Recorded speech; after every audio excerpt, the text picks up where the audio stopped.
Okay, today I'm doing a video on how to troubleshoot this Saeco espresso machine. First I'm going to turn the power on in the back.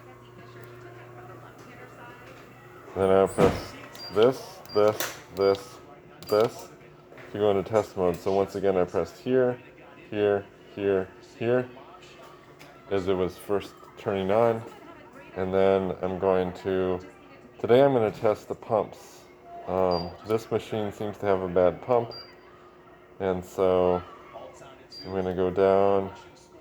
So it tells me for pump 1, it tells me to open up DCV5. So I'm going to open up DCV5, and then I'm going to run pump 1. So pump 1 is here, and it says I need to get,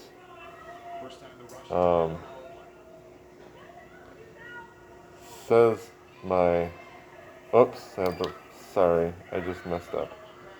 So it's not DCV, it's ACV. And then the reason I knew that is because my pump wasn't working, and I know that pump works. So ACV open, and now pump 1 run. And it's supposed to be PS rate of 10 or higher. And we have 17, 18, so that means it's good.